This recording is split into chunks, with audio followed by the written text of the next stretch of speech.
For 15 years, a Victorian had secretly worked on infiltrating Labor. His name was Bob. Well, at least that's what people called him. His full name was Bartholomew Augustine Santamaria. This guy was one of the 12 apostles. This guy was Christianity's most famous theologian. And this was Jesus' mum. Bob was a big believer in the Labor cause, but an even bigger believer in the Catholic faith. When Spain split between the communists and the nationalists in the 1930s, Bob firmly sided with the Catholic-backed nationalists. His concern was that if Labor wasn't careful, communists could seize control of the party. After all, Marx was no fan of religion. Marx had written that the concept of justice in the afterlife distracted people from claiming justice now, and he was concerned that communists could make Labor into a godless party. So in the 1940s, Bob took action. Alongside his ally, the Archbishop of Melbourne, Daniel Mannix, Bob got names of union members in Melbourne parishes. Secretly, Santamaria met with them in church halls and trained them in how to beat communists in arguments and win union ballots. By the early 1950s, a number of unions were in the hands of Bob's disciples. These Catholic-aligned unions were called the Groupers. And better yet, Bob had infiltrated the Labor Party and had sitting members of Parliament and even the Premier of Queensland aligned with him. Something had to give. And in 1954, Labor's leader Herbert Evatt publicly called out Santamaria. From the day when the Communist Party was founded in Australia, they have always said that the real objective of industrial action, of power in the trade unions, was political power, to overthrow the government of democratic states. So I'm going to give you a little snippet of what we've been working through on the think tank. Each month, I release a new set of modules where I summarize books into 4 to 5 digestible hours of learning. For people who are time poor, it really is as though you've read a book on the topic. And for people who are keen to read, we give you the necessary context to get the most out of the books. One of our legends called Ben actually sent me this really kind message. I have a lot of books that you read from. I'm an avid collector, but collector is the key word. And rather than drown in the ocean of information, the content helps me find out what I need to know first. It's my primary form of income, but if you can't afford this, seriously, just let me know in your application. We've got concessions available, and I really do want this to be accessible to all income brackets. So if you end up enjoying it, there really is nothing stopping you from just putting in an application and expressing some interest. This video is going to cover a little snippet of Module 3, which covers those final few months leading up to what really was an inevitable split between Evatt and Santamaria. Now, to be fair to Evatt, he tried to go to Santamaria and he tried to make peace with Santamaria in private, and Santamaria very much just dismissed Evatt's peace offering. So it's not as though he hasn't tried other forms of diplomacy. To make this public is electoral suicide. So Evatt gave a speech on October the 5th, and basically, there's so much we could cover in the speech. There's not a copy of it online, unfortunately. There's just extracts of it from books and from newspapers. So if you go on Trove, you can find little snippets that get quoted in newspapers. But basically, he called out Santamaria's newspaper, which was News Weekly. He publicly called out the anti-communist faction in his own party, which you're like, bro, the optics on that are so bad. You have just controversially, you have effectively been implicated in a Soviet espionage plot during the Cold War. Not a good look. Now, again, there's a pretty compelling case that he has no culpability or no guilt in that, but we're just talking optics here. So to come out and to condemn anti-communists probably isn't the best look for you at this point. The Victorian branch got directly called out, and Evatt said that they had been run over by a group of cowboys that were now running that branch. He publicly cited, remember Bill Burke opposed him over the means test and said that was dumb, and immediately dissented when Evatt wanted to get rid of the means test. And so Evatt cited that as just a kind of a public case of terrible disloyalty. And he just aired all the dirty laundry in public, which just was not a good look at all. And then he actually finishes it by calling for an investigation into the group as seizing control of the Labor Party and being hijacked. And it's just one of those things of the optics are terrible either, whatever way you look at it. So even if you're yep, the groupers are a huge threat, well, how have they infiltrated your party then? That does not look good for your party, that this threatening group has managed to infiltrate it quite easily. But also at the same time, if they aren't a huge threat, why are you going public over this? Surely you just resolve it amongst yourselves. And so it was a wedge issue for Herbert Evatt, and he completely had a very ineffective strategy in dealing with it, and it just gave Robert Menzies exactly what he wanted over in the Liberal Party. These are some of the quotes that we can kind of piece together from it. A small minority group in Victoria, which is not loyal to the Labor movement, has been responsible for activities which have done grave injury to the Labor Party. The activities of this group are subversive of the best interests of the Labor Party and have contributed to the party's defeat in the recent federal elections. Again, this is more of Evatt looking like the sore loser that couldn't accept defeat on its own merits and had to point towards a conspiracy to steal the election away from him. And then he says this as well. Certain members of the Victorian executive have been more loyal to an outside organisation than to the Labor Party. What is that outside organisation? I'm assuming he's referring to the Catholic Church here. That would be the most obvious one. But he could also just be making a reference to just the movement as its own external organisation, because they were very well organised. I haven't even said the movement is shorthand for Catholic Social Studies movement, but I'm not going to say that every time. And no one else at the time could even be bothered to say it. So they said the movement as well. So look at this. 1 week later, we have a Labor spill motion, which, again, my allegiance isn't to the groupers in this instance here, but you can understand why. You can understand why a dissatisfied faction in the Labor Party would call for the head of Herbert Evatt after this, because you can't be airing that out in public. I don't know, when the Liberal Party and the Coalition were in their darkest days of agreement and disagreement, Liberal Party and the National Party, even the Coalition, I think, managed to hold themselves a little bit better together than this. So, I should have made that by paragraph rather than collectively. But basically, at the spill motion, Evatt wanted the party to pass a motion that made it, that you basically meant that you couldn't talk about this in the public unless you had the party's approval, and it would be the federal executive who gave approval on that, and the federal executive had allied themselves with the traditional Labor movement. So you could say socialist Labor, but that implies that they were all hardcore ideological believers. Either they were ideologically socialist and committed to kind of textbook socialism, or they were pragmatic enough to not agree with the groupers movement at all. But anyway, Evatt had the federal executive largely on his side. And so if the federal executive could oversee it, basically that was the channel that could give Evatt the access to either approve or deny any commentary on the spill. And it's basically just a way to gag the groupers into not talking about it publicly and not doing any more damage to Herbert Evatt. So there was a guy called George Cole. So he was the one who technically called the spill motion. Remember, after the election, Tom Burke had challenged him for leadership. Tom Burke backed this one as well.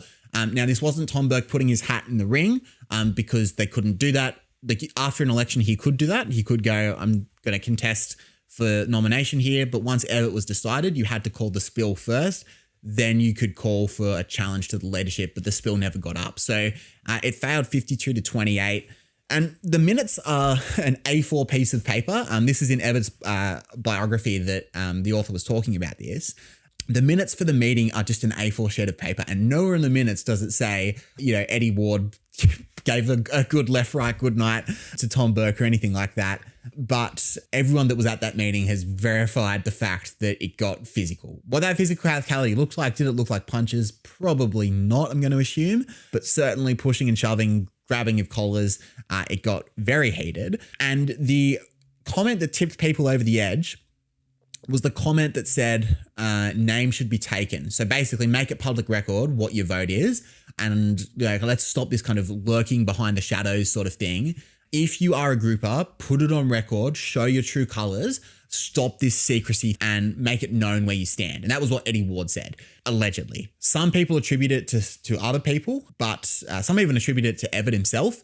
But Eddie Ward seems the most convincing case for this. If you forget who that guy was, remember from if you've done the Jack Lang modules or the depression modules, one of the things that triggered the split between Lang Labor and Federal Labor was when John West, the member for East Sydney, died. Eddie Ward came in and replaced him, but Eddie Ward ran a Lang Labor Don't Repay Debt to Britain campaign, whereas the Federal Labor Party wanted debt to be repaid to Britain. And so Eddie Ward, when he got elected, wasn't allowed to vote with the Labor Party. He wasn't allowed to attend caucus. And so after that, Lang Labor just kind of broke off from Federal Labor. Now, After that, Eddie Ward was allowed to re-enter the Labor Party and could rejoin. And for him, that was all in living memory. And so Eddie Ward really didn't want yet another split to happen, and he kind of lived through the consequences of a split.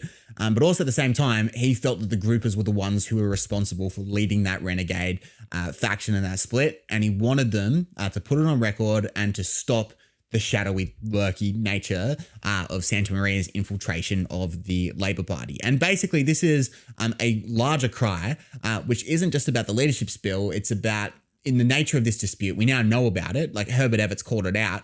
Just be honest, declare where your allegiance is, and let's see where the cookie crumbles and see what number of soldiers each side of the war has.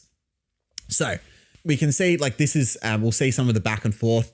These are some of the documented quotes that can be found in books.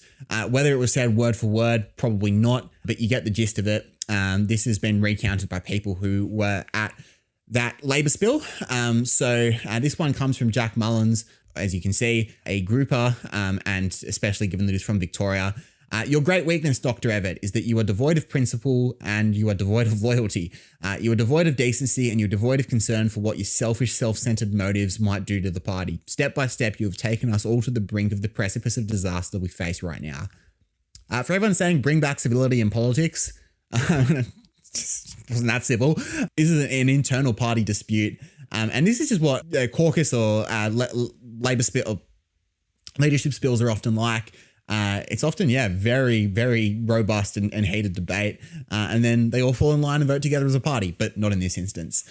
So Joe Fitzgerald, Everett backer, he comes and he says this: if it wasn't for some of the traitors inside this party, Dr. Everett would have won the election. So your right-wing fascist mate, who's that? Santa Maria. So your right-wing fascist mate could achieve his ambition of destroying our party.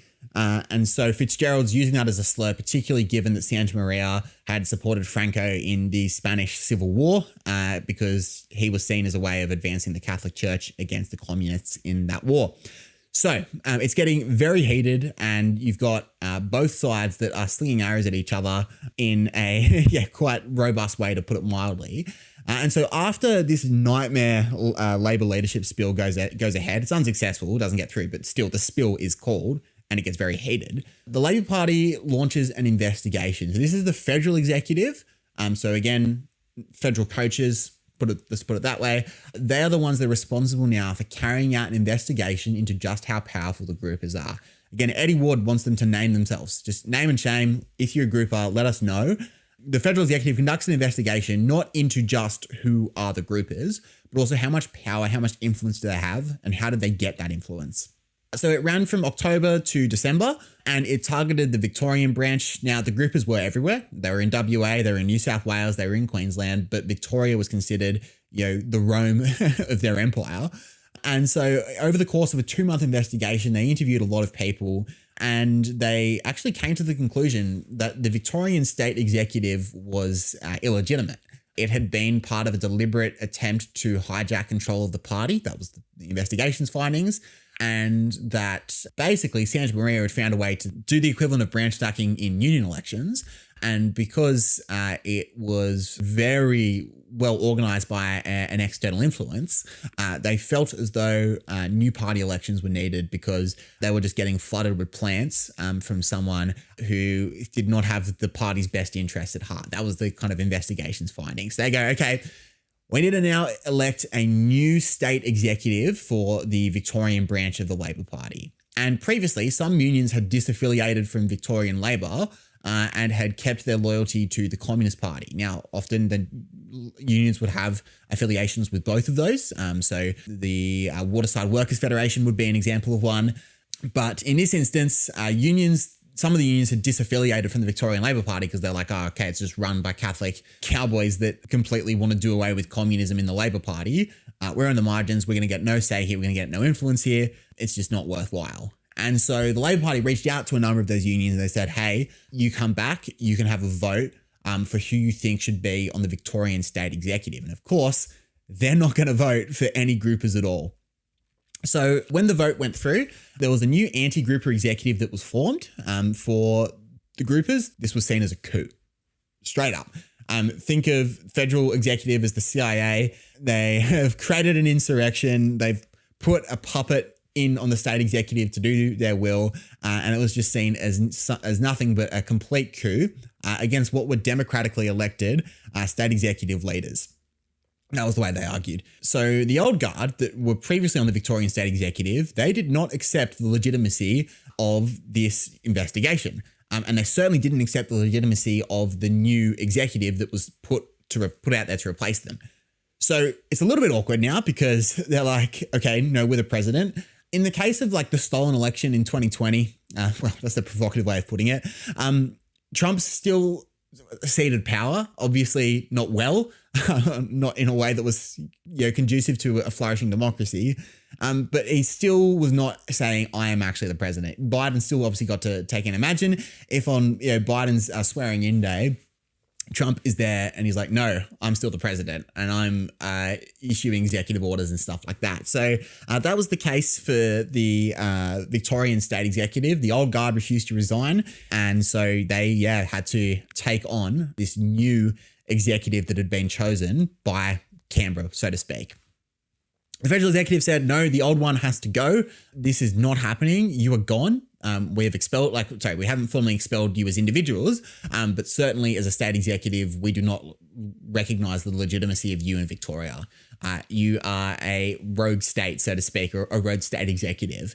And this got particularly awkward because early on in 1955, we had the ALP National Conference where things like policies get decided. And really, this should have been a unifying moment where Labor came together and they go, okay, we're going to cast our factional divides to the side and think about how we can come up with a strategy to actually take down Menzies, because it is still possible. Like, we made a gain against Menzies.